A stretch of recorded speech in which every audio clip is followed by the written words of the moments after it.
if you were on the floor, you heard tomorrow is a snow day. Now, before you all go all excited, guess what? Your Valentine's Day plans have been canceled. We are going to meet on Friday. So we will do our best to work through that. That will be the Thursday bills, move to Friday. But Thursday will be a heavy lift. We've got some, but all the bills are important. But I don't think the ones that we had scheduled for Thursday would work on. We'll do on Friday, and they should be fairly quick. And what I'd like to do is, we'll see how things go. We may hold them over to Monday to, if we decide to work them. We'll just kind of see how things go.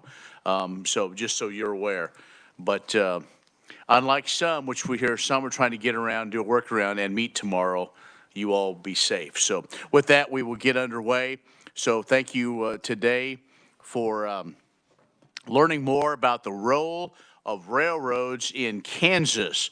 And so I think you're probably going to be surprised of the impact that has not only on the agriculture, but the whole economy. And then we'll also have a hearing in just a few moments as well. But up first is the role of railroads in Kansas agriculture, and we bring forth Tom Bruno with the Kansas Railroads. So welcome to committee. On behalf, thank you, I hate these things. I'm here on behalf of the Kansas Railroad Association. I will be very brief because I have experts with me. I was surprised to learn, and it's amazing how rich Kansas is with rail in the state. We have over 4,700 miles of active rail in the state of Kansas. So that touches a lot of area and a lot of agriculture. So Mr. Chairman, with that, I'm going to kick it over to Brendan Kamey, who's with BNSF, and he can talk about BNSF's agriculture operations here in the state. Very good. Welcome to committee, Mr. Kamey. Thank you very much, Chairman and representatives. I appreciate the opportunity to speak to you guys today. So as it was mentioned, my name is Brendan Kamey. I'm a director of wheat fertilizer and specialty crops at Burlington Northern Santa Fe Railroad. And so if you'll cue up the slides.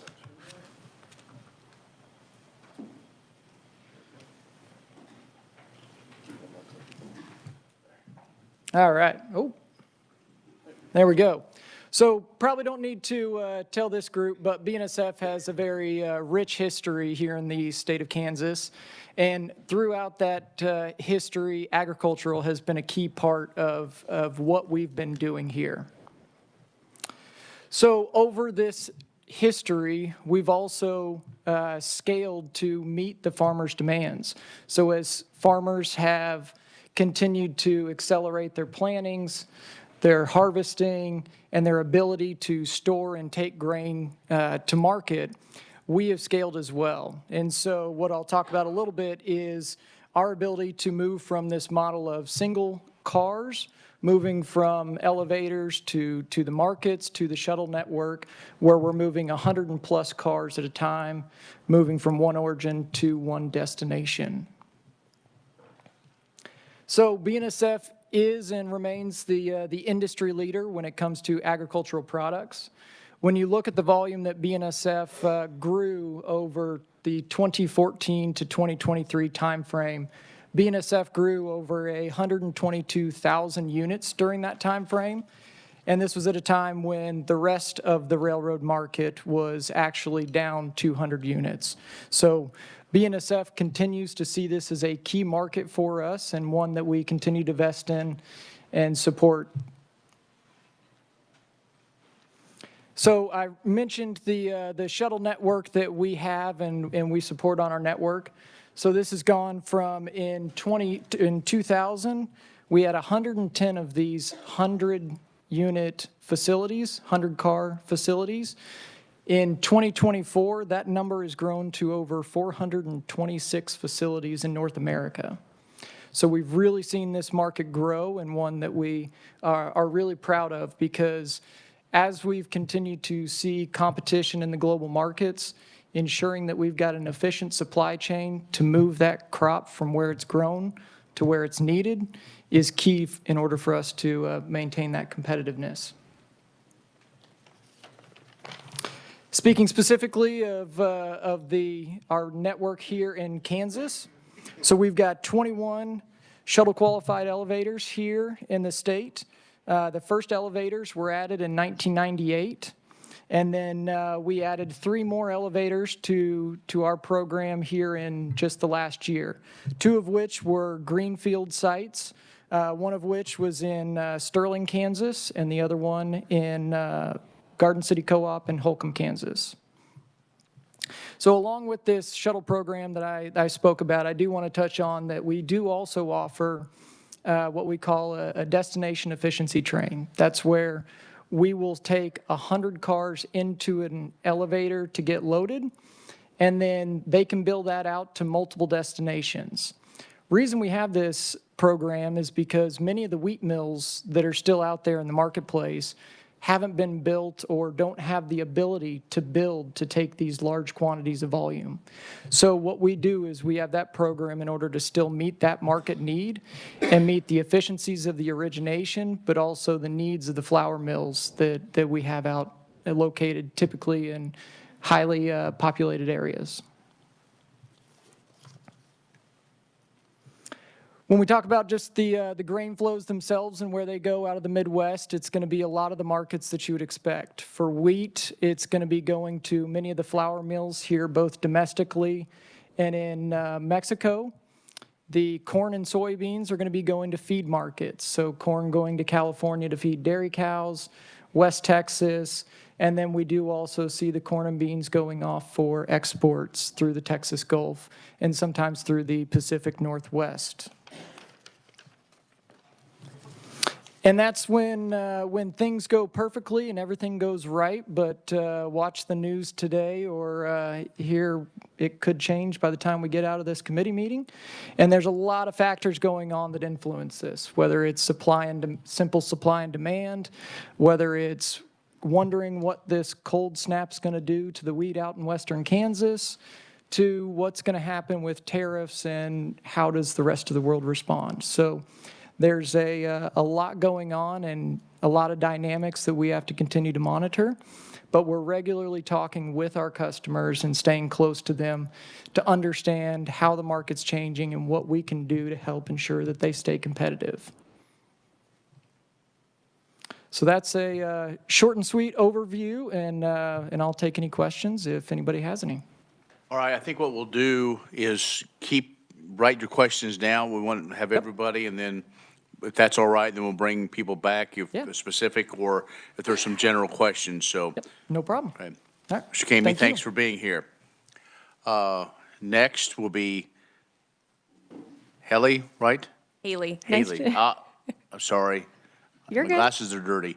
Haley Warner from UP. Yes. Yep. Thank you. Thank you, Mr. Chairman. Hello, committee members. It's an absolute pleasure to be here. My name is Haley Warner. I'm representing Union Pacific Railroad. A little bit about my background. I've been at the Union Pacific almost 7 years. I'm currently the export grain marketing manager. So what that means is all corn, beans, and milo that moves to our export destinations. So think the Pacific Northwest, Mexico, the river, and the Gulf. That is my responsibility. So we'll start pretty high level here and then work our way down into our individual business teams. And then we'll talk specifically about what happens in Kansas as it relates to agricultural products on Union Pacific. So thank you again. So first in front of you, we'll go to the next slide. Thank you. So first in front of you, some fast facts about Union Pacific in Kansas specifically. So we operate over 2,100 miles of track. We employ 875 employees in the state of Kansas. Annually, the payroll is over 125 million. Our capital investment over the last 5 years has been over $506 million. Cars originated, meaning cars that are beginning their journey in Kansas. That's over 120,000 carloads, and those that are terminated is not quite 100,000. I'll move the next slide for me. So I want to really hit home here on Union Pacific's network. So Union Pacific, we operate on the 23 western United States, west of the Mississippi River. And we have what we believe, my BN counterpart might disagree with me, but we have the best franchise. What that means is that we're able to connect our customers with destination markets, both for exports and domestic markets. So what that means is we have connections to 6 different Mexican gateways. We also have 3 Canadian gateway access. We have 3 major ports, 28 auto ramps, 32 intermodal ramps. Some of that isn't super specific, and I'll get into those business teams of how that relates to you. But really the key here is our franchise allows for high-speed, service-oriented movement of products from point A to point B.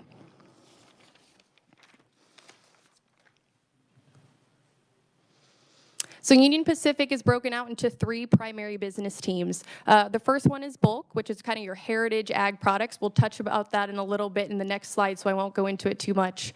But the other teams that we have is our industrial team, and that's a little bit of everything. Think lumber, rock, cement, specialized, military, and then the other of the business teams is our premium group, which is intermodal, both international and domestic, as well as finished vehicles and auto parts, and things of that nature. Each of the individual business teams, from a revenue perspective, make up about 1/3 of our total revenue.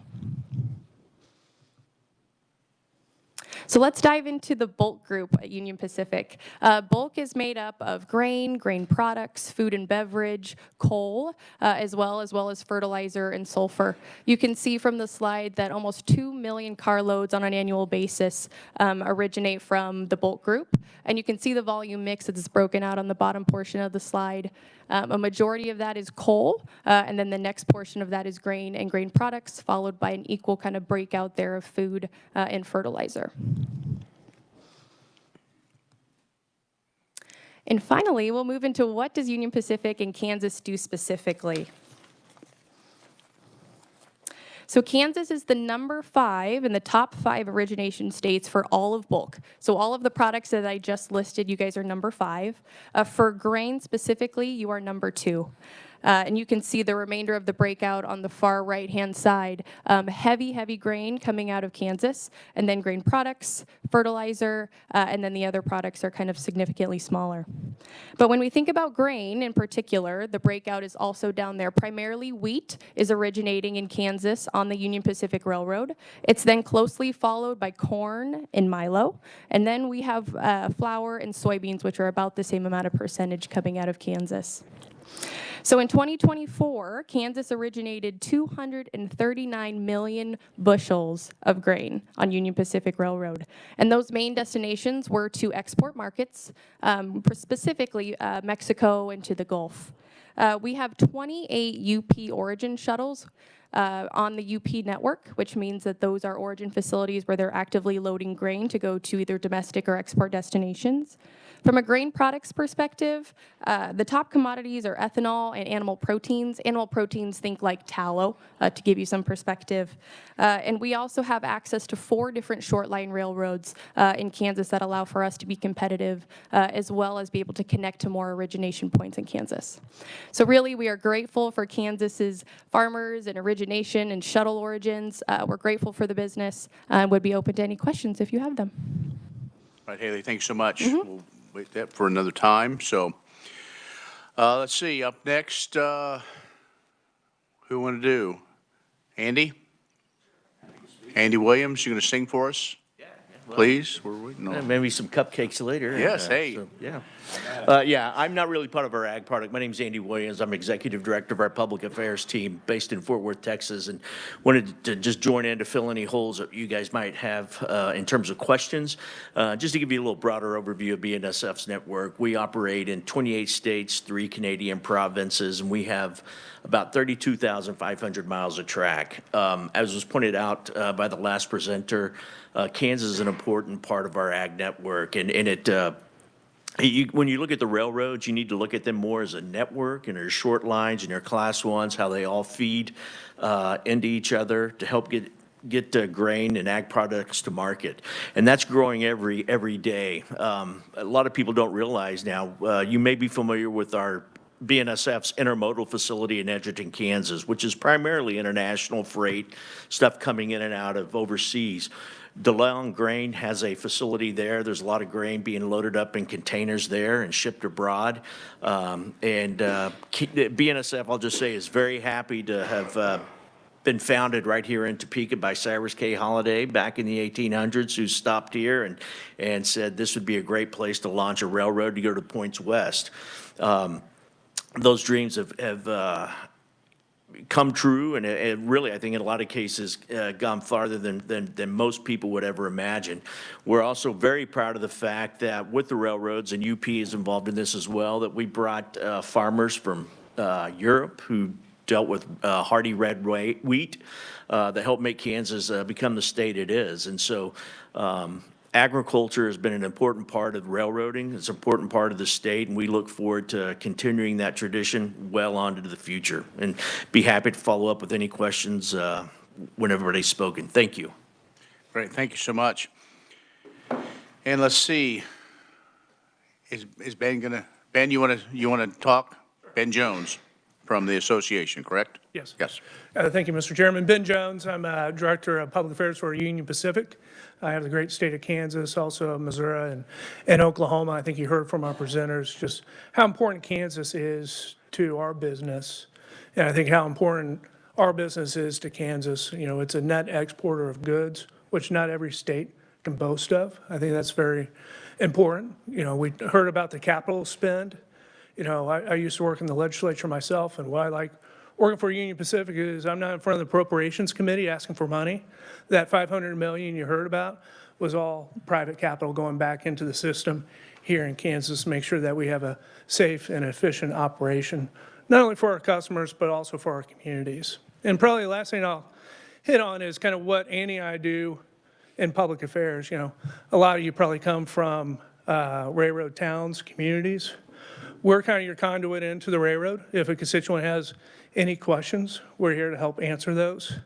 And also, we also have foundations and community spends that we like to give back to the communities in which we have our employees, the communities that we serve. So if there's ever a good opportunity to be a partner in your community, Andy and I are here to work with you on that. Feel free to reach out to us or Tom or Pat for that matter. So thank you again for having us. And that's, I think, all of our presenters. Okay. All right, committee, any questions, comments on the railroads and the impact that they have on Kansas agriculture? Is everybody done with their bread? No. All right, Representative Blex. Thank you, and thank you to presenters. The new soybean crushing plant down just east of Independence and south of Cherryville has really developed with the railroad an innovative circle that just keeps that thing just going and going and going, and with a spur off of it. And I know we voted to increase money to increase the weight to I've seen a lot less trucks here in the future, probably going to the Port of Catoosa, but be handled by rail. But it is really phenomenal to see the semis coming in and the railroads cars being filled. A very efficient operation. Oh, if you'll give me a point of privilege, I forgot to announce Tom Bruno.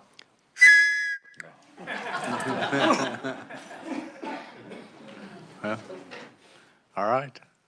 Very good. I've never seen Tom this red except, you know, yelling after his daughter, hits a single into a triple, Is that right, Dad? Yeah.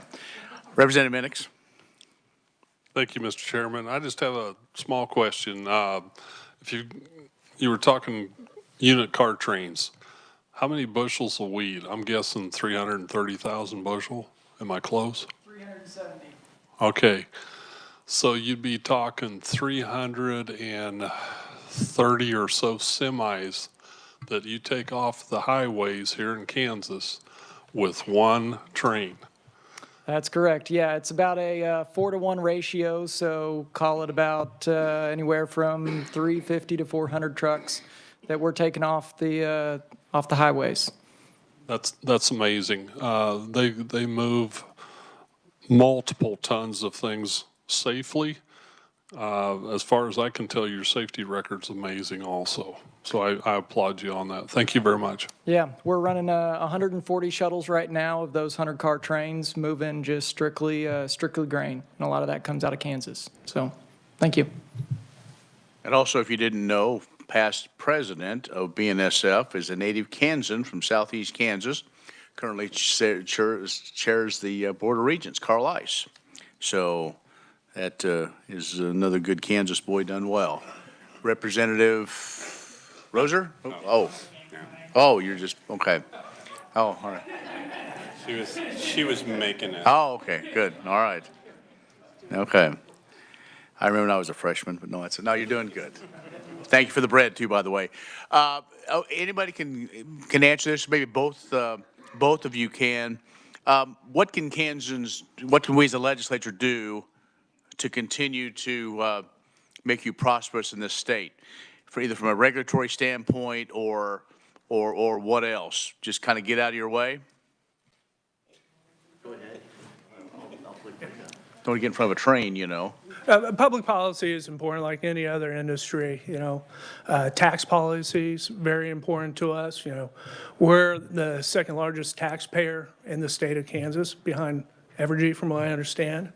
And so tax policy is important because every dollar we are able to put back into the infrastructure helps grows business, helps with our safety record. So that's one way. And then, of course, you know, business changes, and anytime you put in public policy that mandates certain behavior, that is a disincentive for us to invest in infrastructure, which again will only help our safety record and our ability to properly serve our customers. So public policy matters, and if you ever have any questions or somebody comes to you with a good idea, make sure you talk to Tom and Pat first. Thank you. Thank you, Chairman. And if I may add, you know, safety is the biggest issue for railroads. We spend gazillions of dollars every year trying to improve our safety, and there's emerging technology that's been coming out the last 5 years with wayside detectors that we implement along our railroads. And some of those involved heat detectors. Some of those are acoustic detectors. They're very expensive. A lot of this stuff is being pioneered right here with our research and development department at BNSF, which is right here in Topeka. We are, over the next few years, we're making significant advances on our safety upgrades for our rail, and just want to reassure the public that railroads are the safest mode of transportation. 99.9% of all goods make it to their destination without any kind of incident, and we will continue to make those kinds of investments to ensure that not only our employees are safe, but also the communities where we operate are safe. So thank you. Last question. Here. Last question. Representative Slingin sleeping? Go ahead. I just wanted a point of information. I know there was a discussion a couple of years ago about how many people staff the engine. Where are we now? Are we at 2? Thank you, Mr. Chair. Currently, the federal regulation is 2.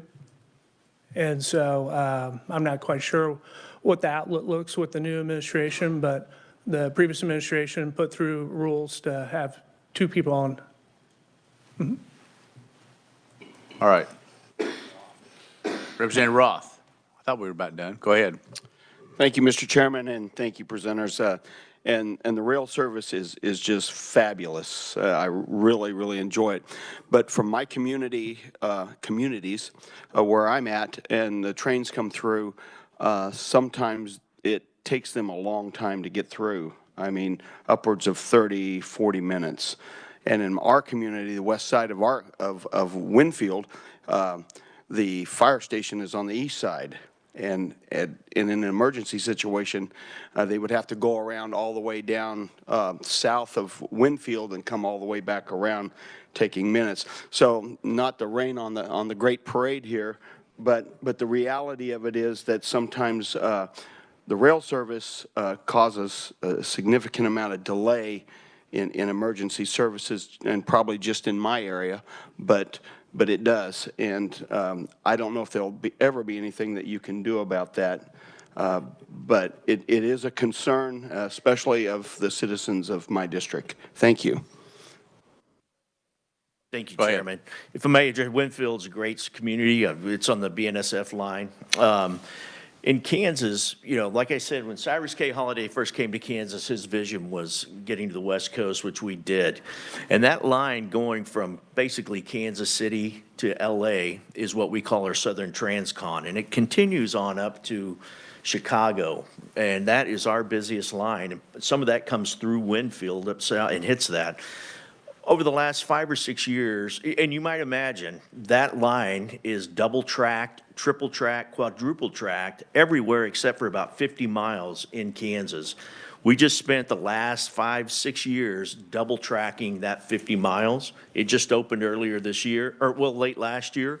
So some of the problems that you speak about was related to that, trains having to move slow while there was windows.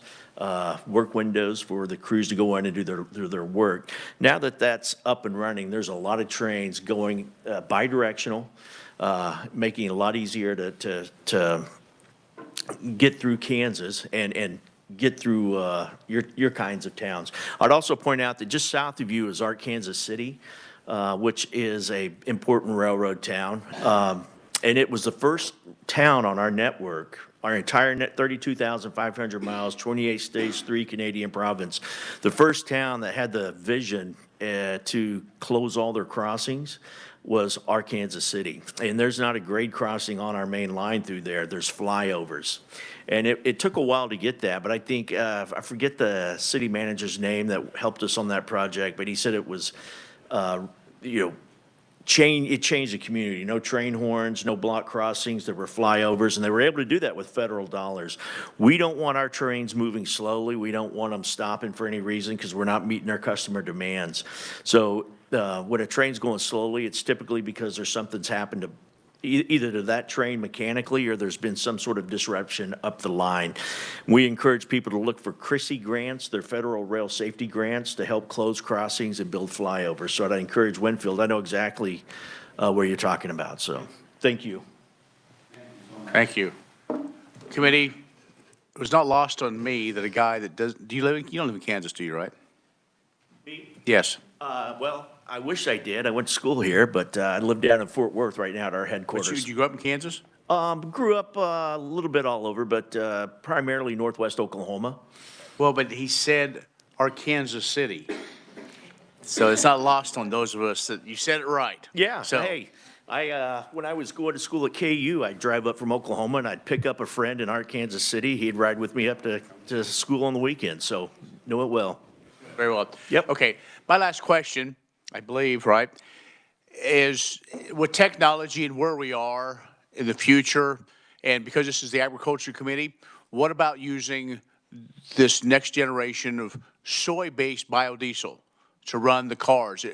Are you using biodiesel now? Can you? Can we strike a deal? No, but I'm just curious of utilizing some of those products as well in your locomotives. So if both of you want to answer that, that'd be great. The short answer is yes. We're looking at those blends and starting to utilize that because, we have certain emission goals that we want to meet for the environment. And now the technology makes sense to use those blends, whereas a number of years ago, maybe not. So no, that is definitely a direction we're moving towards. Very good, thank you.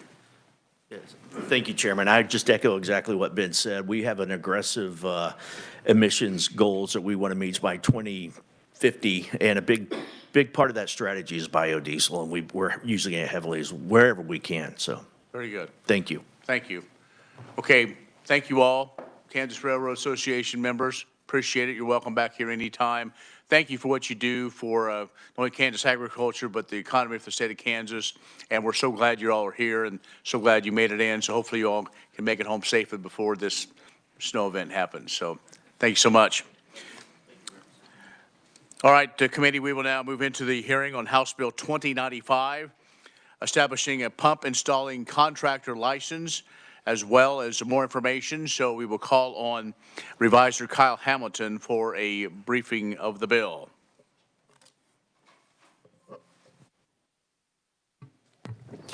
Thank you, Mr. Chairman, members of the committee. House Bill 2095 would establish a pump installation contractor license in addition to the existing well contractor license category and set qualification for applicants. I'm going to skip over new section 1 for just the moment. I'll return to it and jump to page 2 around line 23. Licensed contractors would be required to keep and transmit well logs and water quality data to the Secretary of Health and Environment. And then jumping down to definitions, in general, I'm going to give a very high-level overview of this bill and leave a lot of the details to the department. But I did want to drill into the definitions. At the very bottom of page 2, there would be a new definition for licensed pump installation contractor and pump installation contractor to mean any person who has obtained a license from the department to install, repair, or maintain well pumps, pitless well adapters or units, and pumping equipment at the water well location, including all wiring and all construction or repair involved in making entrance to the water well that involves breaking the sanitary well seal.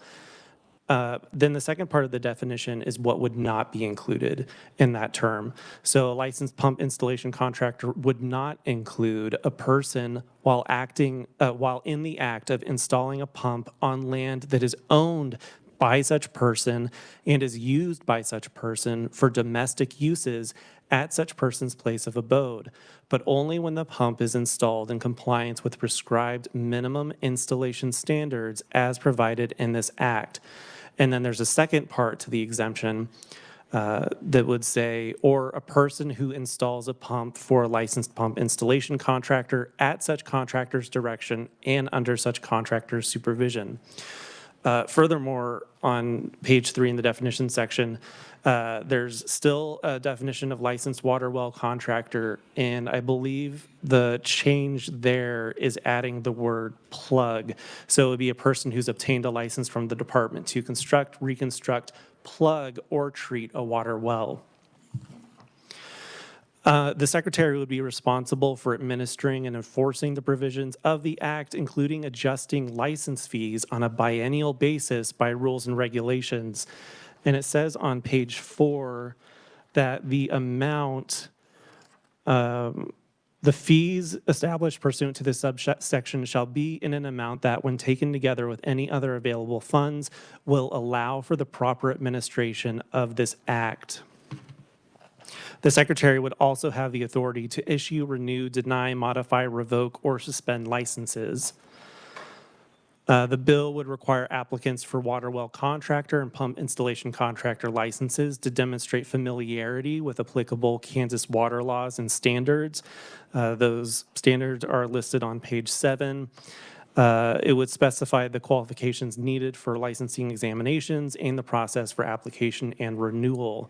And then jumping back to that new section on page 1, it concerns record keeping and reporting. In our office, it's standard practice that if we have a bill with a bunch of amendatory sections and then one new section, we try and put that new section at the very beginning of the bill. We don't want to hide it amongst everything else.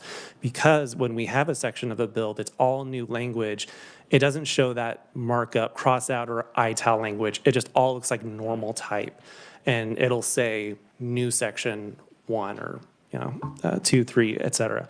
So anyway, if and when a bill with a new section is enacted, that new section could end up being numbered so it's further down in the act. But here for this bill, we move it up to the very beginning. So anyway, it would deal with record keeping and reporting.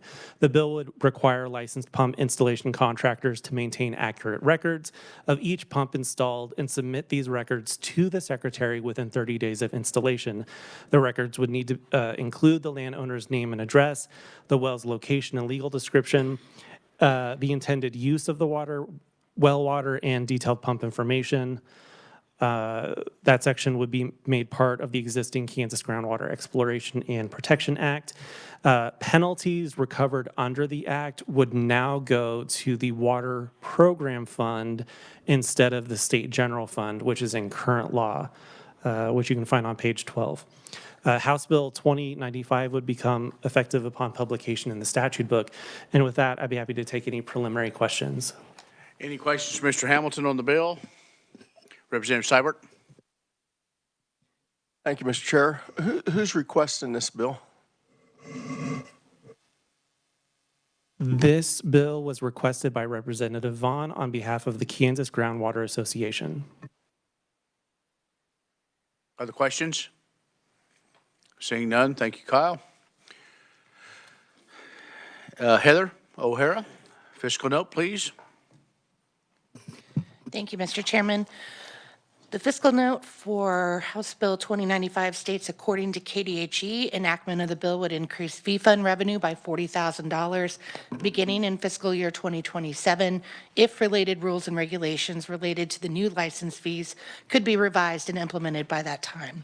The agency notes enactment of the bill would not result in any additional expenditures and states they are adequately staffed to handle any new associated workload.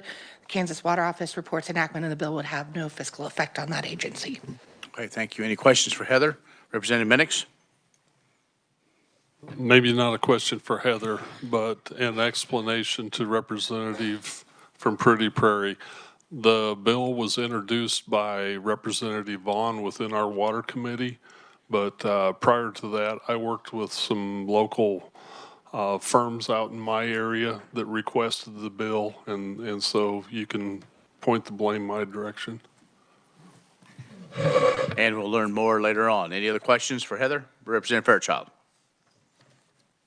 Thank you, Mr. Chairman. This is maybe more of a question for you or Representative Minix. Just wondering why we're hearing it in here instead of in the Water Committee. Great question. The reason why it's in this committee, it started out in water. It's here because of the heavy lift that the Water Committee had at the time.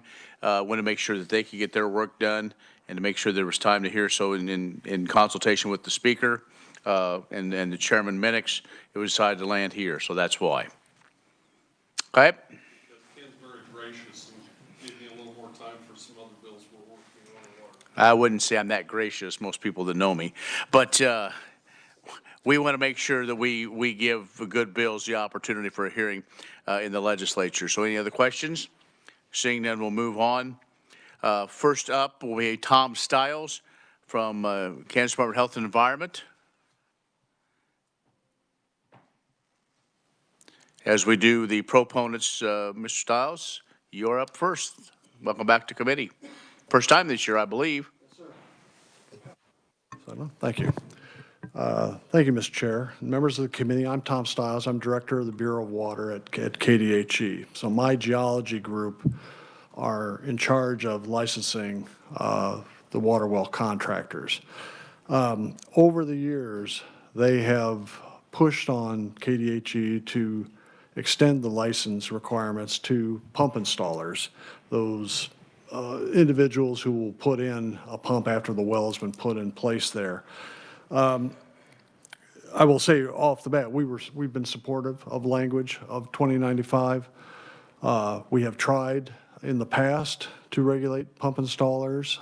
Those efforts were foiled and were accentuated by opinion from the Attorney General that says the law doesn't allow you to extend that type of regulation on top of pump installers when it's clearly defined and directed toward water well contractors.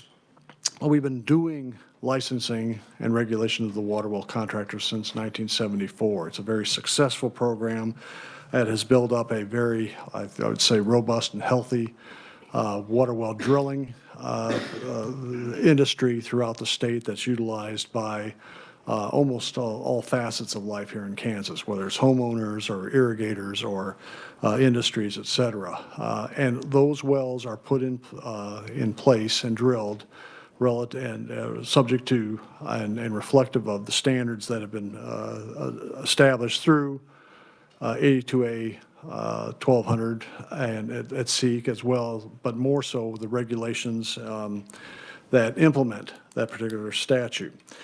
As we looked at this gap in regulatory coverage there regarding the pump installers, we looked at our surrounding states. All 4 states surrounding Kansas license pump installers. In fact, probably 40 to 50% of the states across the country do so. On the local level, several counties have not waited around for the state to come to this point. They have within the context of their sanitary codes, conducted licensure of pump installers as well. And the reason for this partly is that the plumbing industry that a lot of the pump installers reside within have never utilized the educational tools or the training that's essential to understand the importance of the integrity of the wells. And as such, sometimes modifications have been made to wells that disrupt the integrity of that well, break the sanitary seal that's essential to isolate that well and this underlying groundwater from on-surface environmental concerns, et cetera. That has been probably the thrust of what the water well contractors have pushed on, is that while they'll do a outstanding job of putting in a well that complies with the standards that have been established by the industry in concert with KDHE, then a follow-up action could potentially undermine that by opening up the casing to allow for wiring, et cetera, but basically reopening that casing and borehole and the underlying groundwater to influences that may appear up on the surface, whether they are aerial or waterborne relative to that. The Groundwater Association took the liberty of not just stopping on the question of installers. They've also offered up some probably long overdue in their perspective revisions of Chapter 12 that include the ability for a water well contractor to voluntarily relinquish his license and perhaps later on appeal or petition to the Secretary to have it reinstated. The biggest thing probably is altering the license renewal schedule from an annual basis to a biannual basis. That'll be applied to both water well contractors as well as the pump installers, and also incorporate, as Kyle indicated in his remarks describing the bill, that the water well contractors not only put in place or rehab wells, but they also are responsible for plugging the wells. And within the context of our administrative regulations implementing this statute, plugging probably takes up 1/3 of the regulations there for the proper practices and methods for appropriately plugging wells across the state to retain the protection and integrity of the underlying groundwater as such.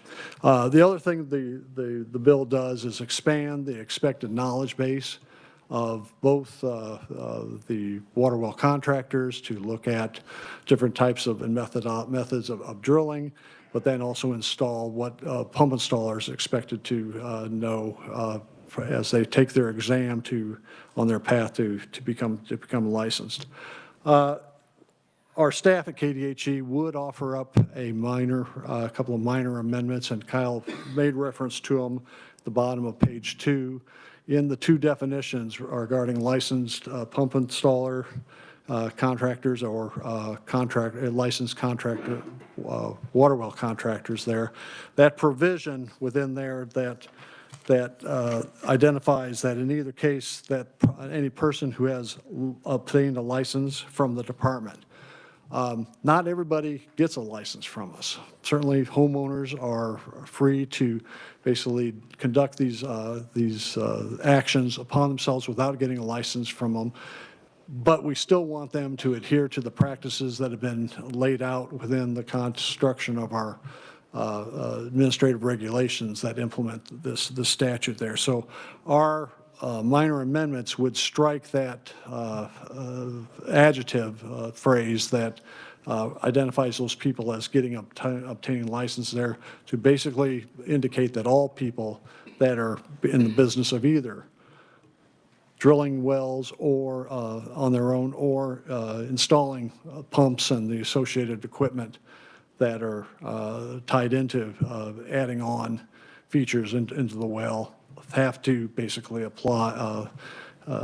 be subject to the practices and protections that are in place within the regulations, again, with an eye toward protecting the quality of the underlying groundwater. With that, the other thing I want to emphasize is that throughout this language in this bill is the admonition that records are submitted there. Those records are going to be, have been very, very critical and important to us to understand as issues arise, for us to understand what the surrounding geology looks like, what the groundwater looks like. In some cases, we've requested water quality samples there. This bill allows us to do that within 60 days of completing the well. All that information is probably as valuable as anything relative to the what happens with our wells that are entering into our state's groundwater, and then any actions there that might do that. So with that, I'll wrap it up. More details can be forthcoming from the Kansas Groundwater Association, the sponsors or the requesters of the bill, but KDHE stands in support of the bill, and we'd be happy to answer any questions of the committee. Very good. Questions, Mr. Stiles? Representative Mosley, yes. Thank you, Mr. Chairman. Let's say in a world of unjust things, nothing happens and we do not pass this bill. What will be your biggest challenge with not being able to license, I guess, commercial pump installers? What would be your biggest challenge? Flat out, Representative Mosley, we wouldn't. We have no authority to license those installers. That would just basically, if this does not move forward and become law, we still don't have that authority. So status quo remains in place there. And and the impetus for that is that there have been some situations that have allegedly caused the integrity of the wells to be breached because of the introduction of pumps without regard to, again, re-isolating that well from the surrounding superficial environment.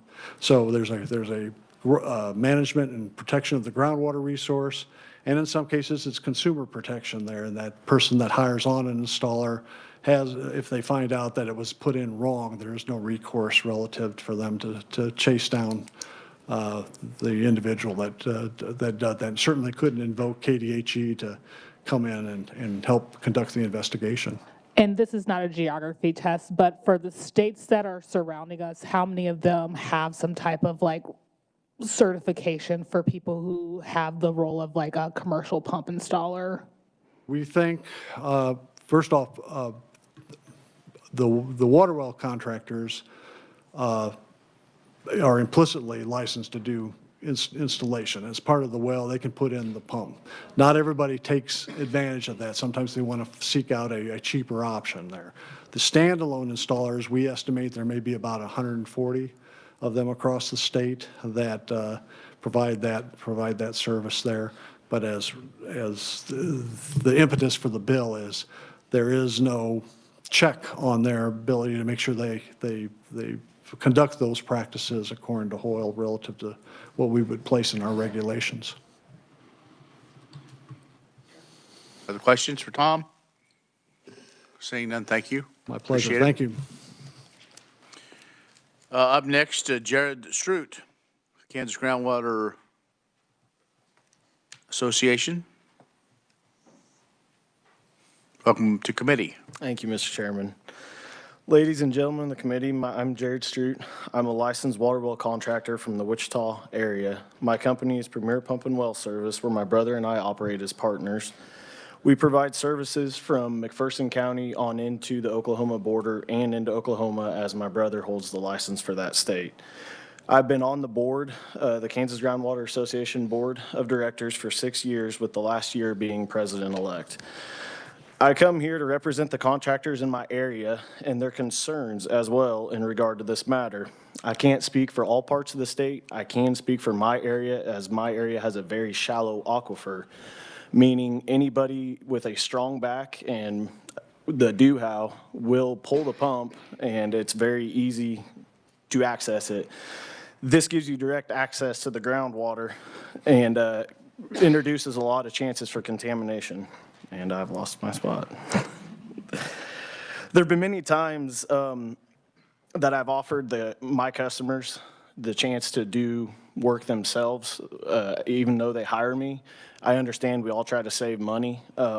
However, I guide them in the correct steps to do this. Unlicensed individuals have none of that knowledge that we have. So they don't know the proper rules and regulations we have to follow. Most are uneducated. They don't go to the classes, the KDHE classes that they offer that we are required to attend to keep our CEUs. And I'm completely lost. I'm sorry. You're fine, just. When pumps are removed, they're typically laid on the ground. The yard may have been treated recently for insects by fertilization or normal lawn care procedures. Pumps might also collect debris such as grass clippings, leaves, sticks, etc., and there's always the chance that they may collect animal waste while they're on surface level.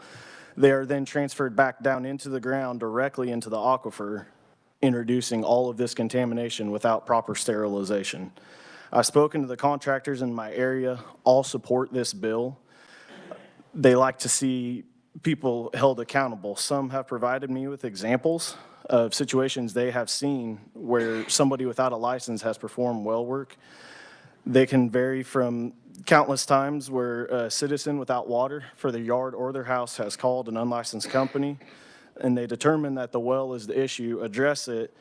Others have worked on wells for their house and failed to completely fix the issue and in turn walk away, leaving the customer with a hefty bill and nothing to show for it, saying call your well driller. In one case in particular, the well was in the basement of a home and the unlicensed company was called and upon completion of the job, returned the water service to the home. A contractor then followed behind to correct a low pressure issue that remained and saw the well casing was cut flush to the floor in the basement. And no proper well seal was installed, meaning there is a pipe in the basement flush with the floor that gives you direct access to the groundwater. This is a very bad deal because it offers a potential source for contamination. Had any chemicals been spilt in that basement, had the sewer backed up into the basement, it would have had unimpeded access into the groundwater, contaminating all water, not just for that customer, but for all of their neighbors as well. We're not here because we want the license as a way to help police these people and create more revenue for our individual companies. We're here because as licensed contractors, we're held to a very high standard by the KDHE for our knowledge and our experience and our CEUs that I have stated. We just want them to, at least at a minimum, have the education that we are required to so they understand the impact of all of their actions on the job site and the lasting implications of potential contamination. KDHE is always at all of our meetings for the CEUs that we are required to get. They're there talking about what's happened around the state. Sometimes it may be instances where regulations weren't followed and there were consequences. Sometimes it may be something as simple as a reminder of the proper regs or small changes. We're here advocating for regulation or control in this area of the groundwater industry in the state. We'd like to see individuals or companies that work on wells to be held to the same standards we are and educated in the matter. I would like to conclude by reminding you how important water is in our state. With our current drought affecting all parts of the state, it is vital now more than ever to protect our water, because when it is gone, it is gone. It is our duty to remain trained and highly educated in the standards set forth by the KDHE. We cannot change what is down there, only protect it. We can try to remediate and contain and minimize damage, but you can never make it go away, potentially ruining the water in that area permanently. As groundwater professionals, we all do our part to protect it. It is time for the unlicensed or uneducated individuals to be held accountable. The only way to do that is with the addition of the license requirement for groundwater pumps. Thank you for your time. All right, very good. Thanks for being here. Just don't ever get nervous. You did fine. Have some questions. Will you take questions? I'll take questions. Sure, come on up. Representative Mosley, Go ahead. Yes, thank you, Mr. Chairman, and thank you very much for your testimony. Can you explain, because you mentioned education, can you explain like what it takes to become I don't want to sound like my grandma, I've said like multiple job titles at this point, but a water pump operator, Licensed contractor, yes, licensed ma'am. contractor. Can you kind of tell me about what that training looks like to from beginning to certification? Quite frankly, all you have to do is contact the Groundwater Association or the KDHE and find out where there's classes are being held. They're usually 4 times a year. You attend the class. It's usually a 2 to 3 day class. And then at that class, you learn all our spacing regulations for all contamination sources down to just simple know-how of what to do. And then you take the test. The test is fairly simple, but also complex, and make sure that you know what you're doing. It doesn't just pass everybody. All right, awesome. And so it's something that someone would have to take the initiative, but it's not like such a heavy lift, like you're taking a whole semester worth of classes. It's fairly simple. All right, thank you very much. Yes, ma'am. All right, other questions? Representative Featherston. Thank you, Mr. Chair. Can you describe the repercussions of if the groundwater system is breached? Like, what does that do for everybody? Are you on a boil order indefinitely? What do you have to do to get your water back useful? Yes, ma'am. That's a very good question. Most of you might be aware of the brine intrusion from the oil and gas industry across the state, particularly southeast Kansas. That is a perfect example of once that contamination has been in place, there is nothing you can do. There's no boil advisory. There's no chemicals that you can inject. You can't control what's down there. The water moves throughout the state. I mean, some people say, you know, my customers ask me, is it an ocean or is it a river? In a roundabout way, yes, it is. So it'd be the same thing as if you dumped a barrel of oil in my particular area. If you dumped a barrel of oil in the Arkansas River right in the middle of downtown Wichita, that effect is going to transfer downriver. There's parts of Wichita where the clothes cleaning companies have dumped chemicals down the storm drains, or their drain system broke. It got into the groundwater, and there's parts of town that now the water is completely unusable, and it will stay that way permanently. We can remediate it by trying to pump water to hold it at bay, where we inject water at the start or at the tail end of the plume, and that helps to slow it down, but we can't, there's no magic pill to solve that issue. Does that answer your question? Yes. Thank you. Representative Minix. Thank you, Mr. Chair.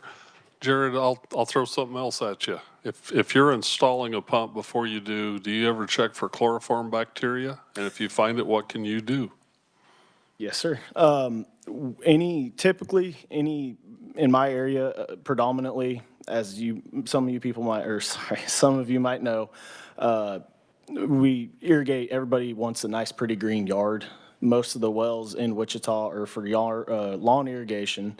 They don't check those for contamination. However, every household well, before they certify for occupancy, they perform a basic or a in-depth groundwater test. That tells you if there's any chloroform or anything like that. And if it tests positive, we treat it with special chemicals that are standard in the industry, basically heavy-duty chlorine, and that will neutralize that bacteria. Sometimes it takes a couple applications, but we can clear it up. So there are some small things that an applicator can fix that someone that doesn't have that training, if they just pull a pump and they put it back and they introduce chloroform bacteria into the environment down in the drinking water reservoir, these guys understand how to avoid that or to fix it. Yes, sir. Thank you. And I'd like to, if I may, add on to your comment. Most of the time when a pump is replaced, if not all the time, nobody ever checks the quality of the water when the work is done. They just do the job and get on down the road to the next one. So there's not really any way to know if there is contamination. All right. No more questions? Seeing none, thank you. Appreciate it. Thank you, Mr. Chair. Up next, Tony Weedle, also part of the Kansas Groundwater Management, Groundwater Association. So welcome to the committee, Tony. Thank you, Mr. Chairman. Thank you, committee. As he said, my name is Tony Weedle. I'm the general manager of Hydro Resources, formerly Hinkle Drilling, out of Garden City. We are one of the largest water well drilling contractors in the country. I believe we're second, but don't hold me to that. I have a degree in geology. I am the past president of the Kansas Groundwater Association. My term ended last year. I've got another year left. These guys hold me to that. I've worked for both the Kansas Geological Survey and the U.S. Geological Survey, so I've been involved in the water industry for 25 plus years now. Hydro Resources, as I said, was formerly Hinkle Drilling, which started in the 1940s. Our primary business is drilling and servicing irrigation wells in southwest Kansas. Most of you know that agriculture and its directly related industries account for over $81 billion and over 253,000 jobs in Kansas. That equates to about 14% of the Kansas economy. Estimates also put it somewhere between 25 and 40% of all U.S. beef runs through the beef triangle of Garden City, Dodge City, and Liberal. All life in western Kansas relies on groundwater, all of it. To say water is important, all the surrounding states have that pump setter's requirement. The KGWA conducted a survey through the Docking Institute at Fort Hays State. 87% of our membership wanted regulation on pump setters. Only 6% said no. We can make that survey available to the committee if we need to at a later date. I come to you on behalf of the Kansas Groundwater Association. It's not normal for a business or an association or industry to ask actively for more regulation, but that's precisely what we are asking you to do. In western Kansas, water equals life. Currently, there are no regulations, as Tom pointed out, that require somebody that pulls or sets a pump to have that license. There are numerous companies in southwest Kansas that pull and set pumps every day with no oversight, no regulations. Regulations would protect our aquifers in southwest Kansas and western Kansas as a whole, both Ogallala High Plains and the Dakota. By making sure those people that do this know what they are doing. Yearly training and licensing with the KGWA and KDHE will ensure that pump installers are following industry standards. Licensing ensures that if someone does not follow those rules and regulations, that there's repercussions.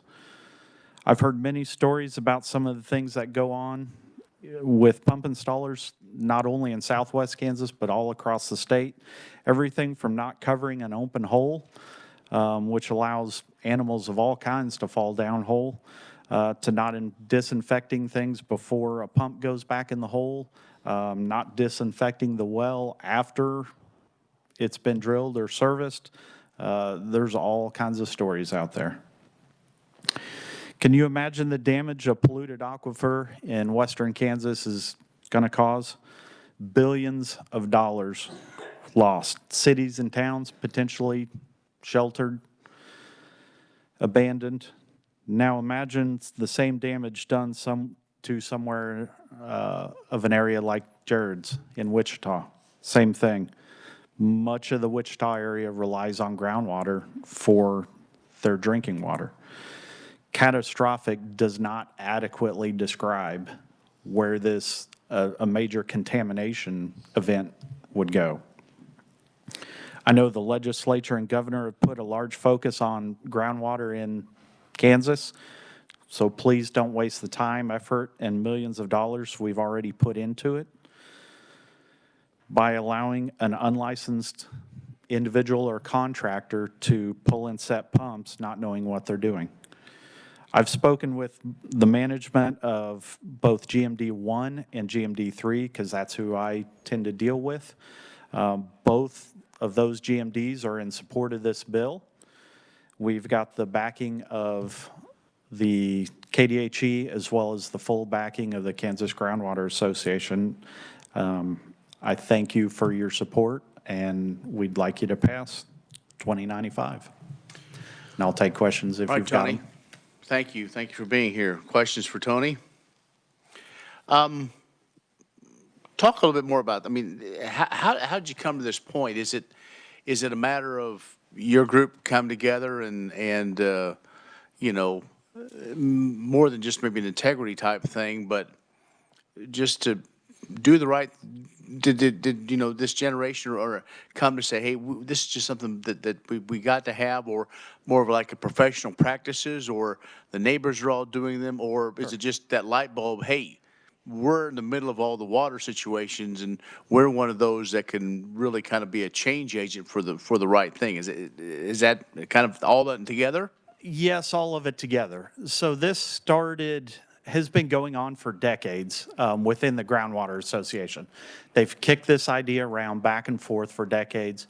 They had written the state attorney years ago, I believe it's been 25 or 30 years ago, to get that ruling that says, no, you can't just change some language, you have to have a new bill.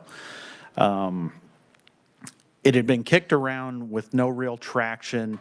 I know when I became president of the Groundwater Association, we had some of these fine gentlemen with me joined as well. We kind of said, all right, now's kind of the time. We're either going to do this or we're not. So let's find out, does our membership actually want it? That was kind of our first step. And surprisingly, you know, almost 90% of them wanted some kind of regulation. From that point, we got with KDHE and the ball was rolling. Okay, very good. Representative Roth? Yeah, just a question. So you've had unlicensed pump setters for how long? They've never been licensed. And so 10 years, 20, 30? That may be a better question for KDHE. When did water well contractors start? But for a long time? Yes. And how many significant events have happened that has cost human life? That I personally know of, none. Or has there been contamination? Absolutely. But I don't know of any that have cost human life. Thank you very much. Thank you, Chairman. Representative Schlangenstepen? More a comment than a question, but maybe someone can confirm this. I mean, the more densely populated the state becomes, especially in areas with sensitive aquifers like Wichita and other places, the more risk there is for contamination of groundwater. Am I wrong? And so whether or not we've done this since 1855 or not, it seems to me that the more populous the state becomes and the more industry that we get here, the more important it is to ensure the safety of water and access to it for all Kansans. Is that correct? Yes. Thank you. Thank you, Mr. Chair. More questions for Tony? Seeing none, you got off easy, my friend. Good deal. All right. Thank you. Thank you very much. Up next, Dallas Alexander from the Kansas Groundwater Association as well. Welcome to the committee. Thanks for being here. Thank you for the opportunity, Chairman. Ladies and gentlemen, I'm Dallas Alexander. Alexander Pump and Service is our company.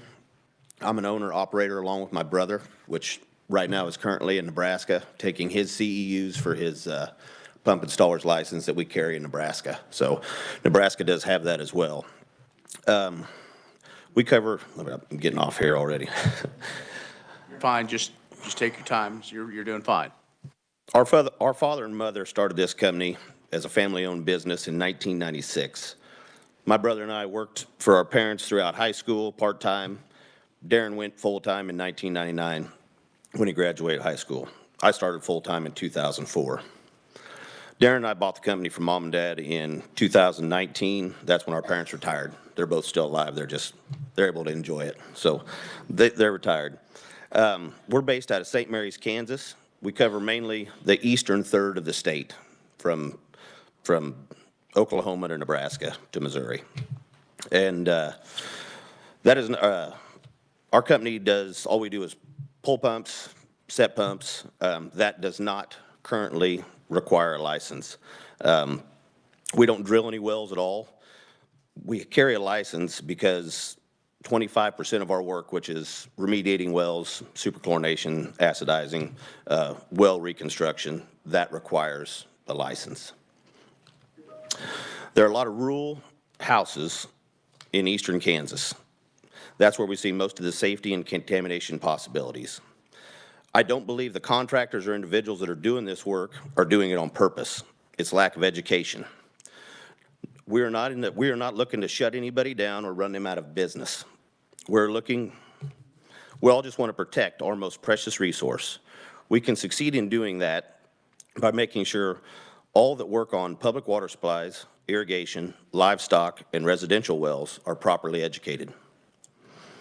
When water wells are put back into service, they are to be disinfected.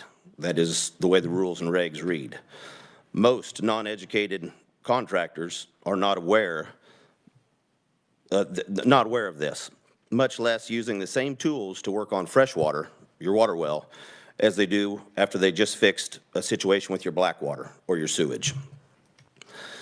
Or much less using a backhoe or an excavator that was used on a septic tank or laterals is now being used to pull the water well. That's a family's drinking water. Again, I don't believe for a second this is being done with ill intent.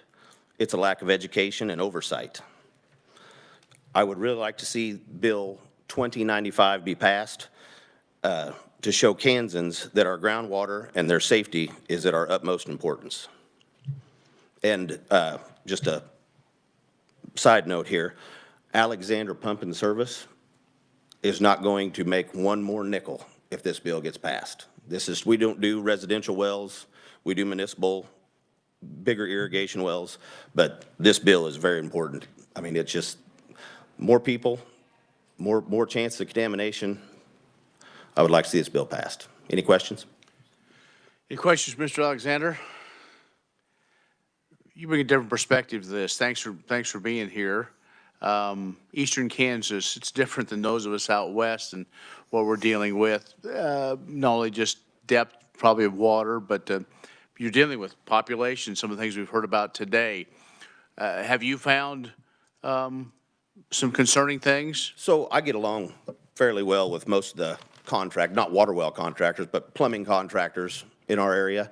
There's been 2 instances where I've been driving by and they've got a pump out of the hole and I'll swing in and say hi or whatever. Well, the last instance was in a chain link backyard and people had several dogs and they've got all the pipe laying there and the new pump laying there and there's animals do what animals do. And I asked him, I said, Tom, you putting all this back down the hole? He said, yeah. I said, are you planning on chlorinating it or disinfecting it? He's kind of looked at me and we had a little education process, and when we were done, he was scared half to death. So the good news is he now, when he does one, he chlorinates the well. Whether he tests water or not, I don't know. But, you know, I can't remember exactly when the state made it where you had to have, you know, a driller's license, be licensed to drill wells, but there's been plenty of wells, and I can't give you I mean, there's been plenty of them, especially down south where Jared is. He's talking about the saltwater pollution. I mean, just poor construction there's cities that have had to move miles. They've had to move their well field miles to get away from that. All right, interesting. Other questions? Representative Minix? Thank you, Mr. Chairman. I guess just to sum up real quickly, you guys all want the same thing that KDHE wants to protect our groundwater. That's correct. Yes, sir. It seems like simple, good governance to me. This is just common sense. And when someone, Mr. Riedel, proposed this bill to me, I thought, wow, why haven't we done this before? It makes all kinds of sense. I want to applaud you guys for coming forward and presenting testimony and educating us as a committee, and I thank you very much. Thank you. Any other questions? Very good. Thank you so much. Thank you for your time. And so if this passes through the committee and through the House, you get to come back and do it all again on the Senate side. So, but all right, any other proponents for House Bill 2095? Seeing none, we have no written-only testimony. Anyone here to testify neutral on the bill? Seeing none, anyone wishing to testify against House Bill 2095? Seeing none, we will close the hearing on House Bill 2095. Earlier, we thought we may do action on bills previously heard. With time schedule, we are not. We will have a hearing on Thursday. Now for 3 bills. House Bill 2174, 2254, and 2012. So bring your computers, and we will also probably do action. Let's plan on doing action on the bills we've heard up to this point. So that will give you a day tomorrow to get all the things to the reviser. If you have, you're not working either, but you can do it Thursday. I'm sure you, yes. So anyway, because we want to move forward, so we have bills on the floor. Also, one thing I forgot at the beginning, you have received the minutes for January 14th, 16th, 21st, and 22nd. You've had a chance to review those. We need to approve them. Do I have a motion? Motion. Motion by Rozier, seconded by Mosley. All those, any discussion? Seeing none, all those in favor, signify by saying aye. Aye. Post same sign. Minutes are approved. Also, again, reminder, we are off tomorrow, but a full day on Thursday. We will probably have to limit some time. I will start on time because we have to be out of here at 5 for appropriations. And thank you for the bread. Thank you, Representative Orpeza, for being here. Tell all your friends you come to Ag Committee, you get fed. So thank you. Yeah, Representative Roth. Happy birthday to Lance Neely. Yes. Any other announcements for the good of the committee? Again, we will work Friday. We will work Friday, and I'll do my best to get you out as soon as possible. And on Monday, we will have the FFA state officers, some of them, as well as we will have some bill hearings. So Monday, we will be working. At the time, we didn't think we would, but we are. So with that, we are adjourned. Travel safe.